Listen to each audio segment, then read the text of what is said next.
Saturday night practice at FedExField. How did it go? Who shined? Who didn't? How did the crowd look? And a couple of roster moves for the Commanders, all coming up next, right here on the Locked On Commanders podcast. Our Locked On Commanders, your daily podcast on the Washington Commanders, part of the Locked On Podcast Network. Your team every day.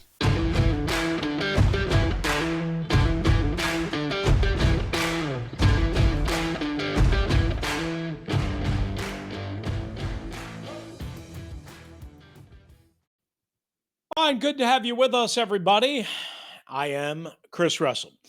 We are the Locked On Commanders podcast, part of the Locked On Podcast Network, your team each and every day. Your daily podcast on the Washington Commanders. We're free and available on all platforms, including YouTube and the new WUSA 9 Plus app, your CBS affiliate in Washington, D.C. Our partners, they have a new streaming app that is a game changer for local news and sports in the DMV. Now, download the WUSA 9 Plus app from your Roku or Amazon Fire TV stick. We appreciate you joining us right here. And again, thank you for making us your first listen or your first watch of the day if you're with us on YouTube. Again, I'm Chris Russell, one half of the Russell and Medhurst show on the Team 980 and the Audacy app. You can catch me and Pete Medhurst Monday through Friday, 9 a.m. to noon Eastern time, or anytime, again, along with this show for download or for listening on the Audacy app. That's right. My co-host David Harrison is covering the Washington Commanders for Sports Illustrated's Fan Nation. He is on special assignment, so he is out for this episode, but fear not, boys and girls, he'll be back solo on the next episode. When we're not there or here, we're on Twitter. Check out David at DHarrison82, me at Russellmania621, or the podcast at LO Commanders. Today's episode is brought to you by Bet Online. Our friends at Bet Online have you covered this season with more props, odds, and lines than ever before. Bet Online, where the game starts. All right, let's get to it. Lots to cover here. Thoughts from Saturday night at FedExField. I actually recorded an episode from the press box after the practice, but some technical difficulties have led us to this point. Hopefully, there are less technical difficulties is the best way I can say it. So apologize for the background not being the press box for whatever that means. I'm still ugly, so, you're still stuck with me. I apologize. I'm doing the best I can, right? Maybe not the best I can, but I'm sort of doing the best I can. Either way, you get the point. We are not at FedExField, but we were on Saturday night. And the first reactions that you take away are Carson Wentz is what he is. He's all over the place. There's times where he's going to make you want to pull your hair out, and then there's times where he's going to make you go, oh my God, I can't believe that's our quarterback. That's the best way I can say it. And that's probably most quarterbacks, non-Tom Brady, non-Patrick Mahomes, non-Aaron Rodgers, maybe non-Justin Herbert division, Josh Allen. But even at times, those guys make you want to pull your hair out, right? But Carson Wentz is a different beast. He's not in that group. He's not in that category. He has some traits like those guys, but he's not in that group because he's not consistent enough. Think about it this way. If Carson Wentz is more of your maybe 55-45 type quarterback, say 55% of the time he's good, normal, fine, excellent, elite, what have you. And 45% of the time he's like, I don't know what the hell that was. Those guys are 80% in the good, elite, great, whatever category, making you go, oh my God, I can't believe that's our quarterback. And 20% of the time bad. So that's kind of a general synopsis of what you should be approaching Carson Wentz like. Again, he does have elite traits. He does have elite characteristics. It's just not consistent enough. And there's times where the boneheaded Carson Wentz, if you will, comes out in terms of turnovers, decisions, holding on to the ball too long, awkward mechanics, thinking he can make every throw. But then you get a play like what happened on Saturday night to Marcon Mitchell, which was the star. He was Marcon Mitchell, the young receiver, the star of the show on Saturday night, at least in terms of individuals. But also this throw, this play was really the star of the show. And it's weird because it was a little mix of everything. Now, granted, I can't show the video, right? We're not allowed to take video of it during that period. And the fan videos that I've seen, unless somebody has an angle that I haven't seen yet, does not show what I saw live in the press box, which was from behind the play and basically kind of an all 22 behind the line of scrimmage look. And again, things happen very quickly, and I may have seen it wrong, but from my vantage point, Carson Wentz had terrible mechanics. Threw with a flat footed base instead of having his hips flipped like that. If you're watching on YouTube, you see what I'm doing. A normal throwing motion. Now, he was under pressure, and he may have had a hand basically come out and try and grab at him because, of course, you can't knock the quarterback down. You can't hit the quarterback. So everything's kind of a simulation. But because of that, Carson Wentz maybe was able to dodge whatever pressure there was, and that pressure is what I thought I saw, but I confirmed it with somebody else who was closely watching the play as well, and agreed with my assessment that Carson Wentz's mechanics in this one particular throw were not very good. But here's the good side, and again, this is pull your hair out, or oh my gosh, that guy's our dude. And Carson flipped it and flung the ball, probably 50 yards in the air, maybe 55 yards in the air, and threw a dart to Marcon Michel. And he caught it inside the 5 yard line and kind of tumbled towards the end zone. Now, I don't know if it would have been a touchdown. I don't know if it would have just been a huge completion, what have you. It doesn't matter. My point is that Carson Wentz on one play can be both just amazing and yet also drive you crazy because no quarterback should be throwing from what I think his base was and from what I think was his throwing motion. Because oftentimes you're going to get into trouble, but he is good enough and has enough arm talent to make it work most of the time or some of the time. But what happens when it doesn't work? And that's going to be the problem. That's going to be the problem. Wentz struggled really from the start on Saturday night, big time. He was overthrowing guys. He was erratic. He wasn't very good. Wasn't very good. And that's in the eyes of everybody. That's not just Chris Russell, looking to pick a bone, whatever. That's in the eyes of everybody. But despite some early struggles in one-on-ones and 7-on-7s, and even in the early team periods, he did come back through a beautiful touchdown pass to, wait, hold your breath, Curtis Samuel, wow, in the corner of the end zone, to Benjamin St-Just's left-hand side, so he beat BSJ in coverage. And then he also, again, finished the practice strong, not only with that play that I was just talking about with Marcon Michel, but also a back shoulder touchdown fade pass to Terry McLaurin. I don't remember who was in coverage on that particular play. And again, replays, there were none.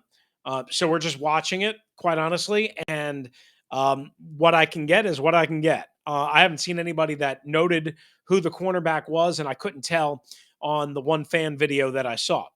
Again, we're not able to take video at that point. Wentz also had a red zone run in which he was just kind of awkwardly lumbering, and maybe it's because he's 6'5", and it looked like he was awkward, but he did. He kind of lumbered towards the end zone. Maybe he would have had a touchdown. Maybe he would have slid. I'm sure he would have slid if it was a real game and somebody could have tackled him because a tackler did come by him. But certainly that is something to keep an eye on. His ability to escape pressure with his legs instead of always having to try and make a play with his arm. That's something that he was so good at in his first couple of years in the NFL.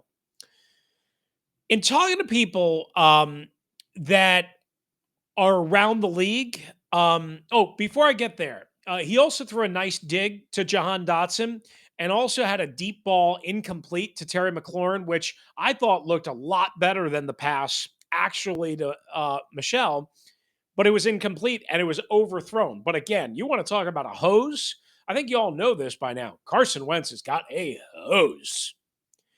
In talking to people that are around the league and talk to other people around the league and have connections that I maybe don't have, quite honestly, the people that I talk to still think he is going to be up and down, and all over the place. And again, make you rip your hair out at times and make you pat yourself on the back thinking, oh my gosh, I can't believe this is our dude.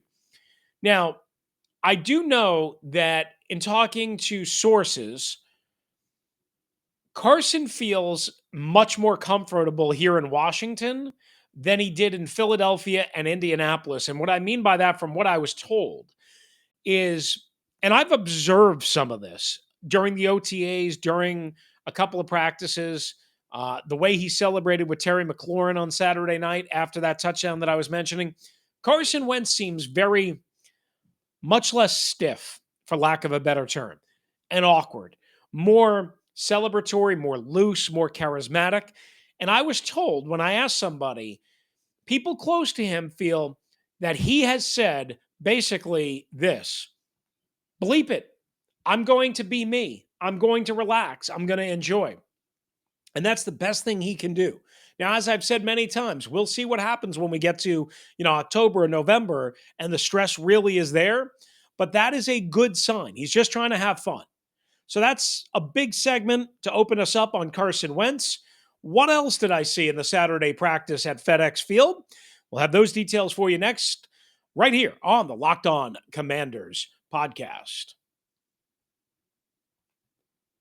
But first, guys, level with us. We've all been in a situation at some point in our lives where we're a little tight on cash. Maybe you could only afford a few gallons of gas in your tank, especially with gas being priced the way it is, or you have another save the date for a wedding anniversary party or graduation or whatever, and you're kind of wondering, how are you going to afford that gift, right? That's where Dave can help. Well, if you're living paycheck to paycheck or struggling to make ends meet, it can be really stressful when unexpected expenses, car bills, what have you, come up. Now Dave can help you get out of a pinch when you really need it. Hindsight is 2020. You can't change the past, but what if you could get a little help from your future you? Maybe you'd ask to borrow a little cash. Now you can with Dave. Again, Dave is the banking app that helps you get up to $500 instantly with something called extra cash. Again, money to fill up your tank, money to pay some bills, money to maybe help on little vacation spending cash, that type of thing. No interest, no credit check needed. Millions of people have already downloaded the Dave app, and they get the financial relief and help that they need when they need it most with extra cash. So if you're in a pinch, you need some extra help, don't be shy. Download Dave and think of it as a helping hand from future you. Download the Dave app right now in the App Store. That's DAVE. Dave, sign up for the extra cash account, get up to $500 instantly. For terms and conditions, go to dave.com/legal. Instant transfer fees apply. Banking provided by Evolve. Member FDIC. Future you will thank you.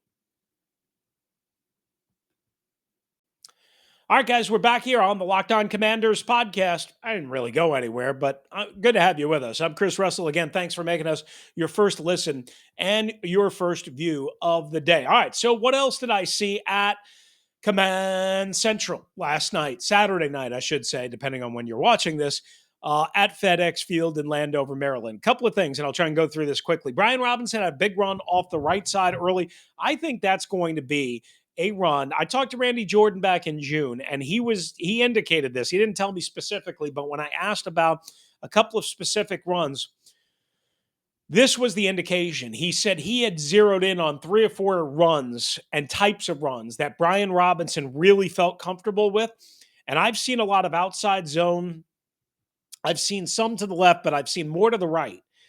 And this one was to the right, outside zone, and he hit it. And I think this is going to be a bigger part of Brian Robinson's game than many of the draft pundits, analysts, scouts, rankings, media outlets, what have you, had. I think Brian Robinson can get to the outside. I saw another run Now, again, you can't tackle, right? So you keep that in mind.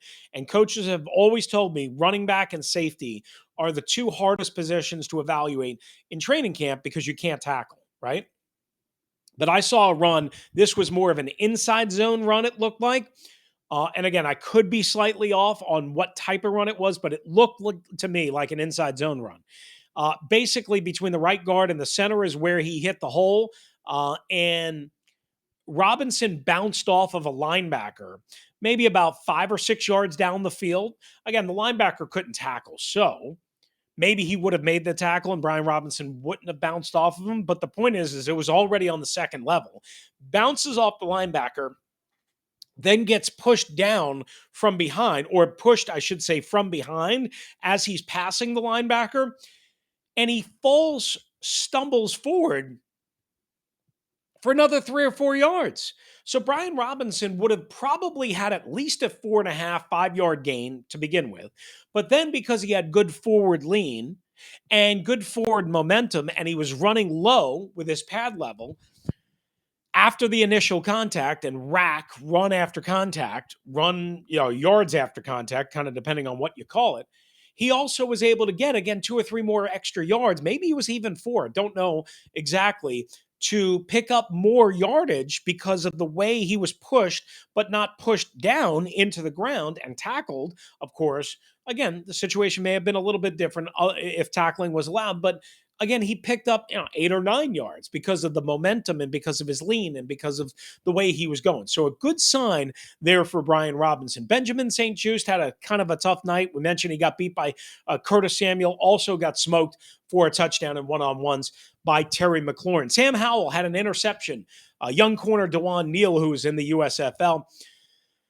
But he also threw a touchdown pass to Marcon Michelle, who was, again, the star of the night. We mentioned the big play with Carson Wentz, a couple other things that Marcon Michelle was a part of. He was definitely individualistically the most notable, individual. Taylor Heineke on one play.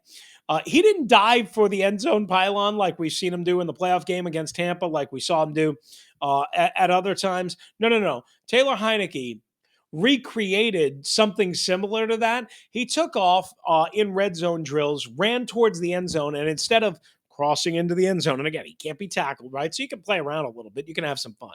And there were officials there. Instead of running into the end zone and just ending the play, right? Oh, okay, practice touchdown. Nope. He did something kind of interesting. He danced along the goal line, and when he got towards the corner of the end zone, and everybody's kind of like wondering, what are you doing, dude? He reached across the goal line and hit the pylon with the football while standing up instead of diving for it, which he kind of became known for. That's Taylor Heineke. He's got a little bit of sauce, a little bit of vinegar to him. Cam Curl had a nice pass breakup. The third-year Arkansas safety continues to improve. He's going to be a big part of this defense, of course, again, this year. There were only 2 tight ends who participated, with the others banged up. No Logan Thomas, of course. He's still on pup. No John Bates. He's been out for a week and a half. Sammis Reyes and Cole Turner also not able to practice as well on Saturday night. Only Curtis Hodges and Armani Rogers were able to actually work, which caused some roster moves, which we'll get to. The rest of the guys that did not practice on Saturday night, De'Ami Brown, young wide receiver Jaquez Ezzard. Again, we mentioned Turner and Bates. Trey Turner, a different Turner, hasn't been able to practice since, I think, day 1 of camp. That is still a concern. Nolan Laufenberg, who David and I have talked about. Defensive end Shaka Toney did not practice. Troy Apke's been out for almost a week. He was once again out on Saturday night. James Smith-Williams still dealing with a hip injury. He was out again. And William Jackson III. We don't know if that was just a veteran night off or not, but something to keep an eye on with all of his injuries from last year. All right, coming up next on the Locked On Commanders podcast, a bunch of roster moves that the team made on Sunday and a look at the crowd Saturday night in Landover. That's next, coming up right here on LOC. But first, our friends at betonline.net want you to know that they are the fastest and easiest way to check in on all of your betting needs. Find out all of your favorite sports and events on the number one online source for odds, lines, and games. You can find reviews and news of every league, including Major League Baseball, NFL, NBA, NHL, combat sports, esports, and golf to make you a better. BetOnline continues to be your top online resource for all of your sports wagering information, live in-game betting, scores, and you can even listen to podcasts. They've got you covered. Head to BetOnline today or use your mobile device to learn more about all of the action heading on BetOnline. BetOnline, where the game starts.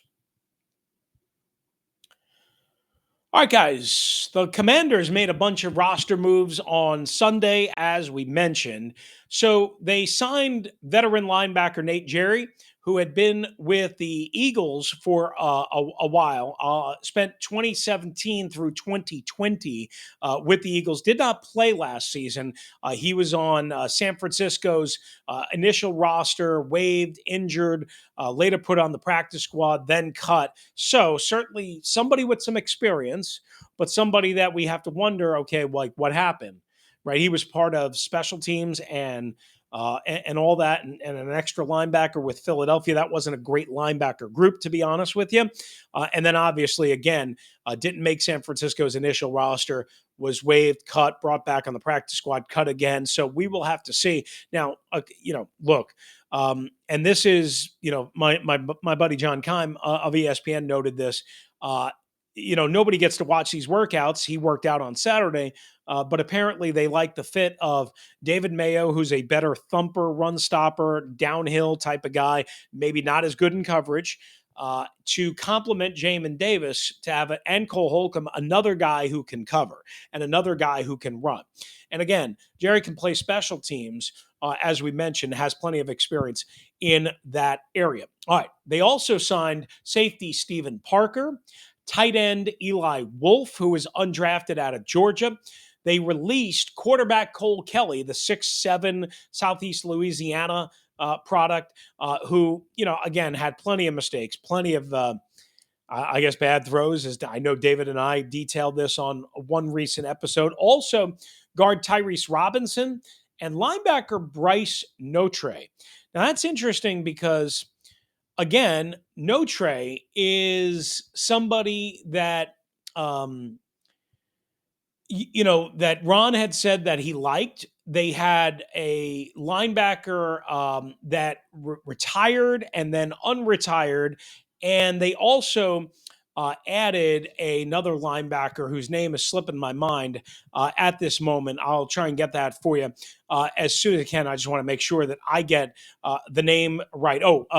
Nathan Jerry. I mean, obviously, that was the linebacker that they signed. So, again, they let go of Notre, even though they had the linebacker that came, the undrafted linebacker that was wanted to retire and then came back. So we'll see what happens with that. I mean, all of these moves are probably, quite honestly, fringe roster moves, practice squad type. You shouldn't really get worked up about it. Certainly this is not, hey, we've got our linebacker situation straightened out. Hey, we've got our tight end straight. Not any of that. They seem content on not adding older, maybe higher priced veterans like a Dante Hightower or Jared Cook, somebody like that, who I've kind of hoped for, pined for, the 35-year-old veteran tight end. But listen, they got to know more than what I want. They got to know more than what fans want, right? Now, personally, to me, I'm not in on Hightower, even though he played for New England, and I know he's smart, leader, all that stuff. I'd rather somebody younger, but yet then I turn around and say, 35-year-old Donald Cook, sign him, right? I just look at it as a little bit different. You don't need as much speed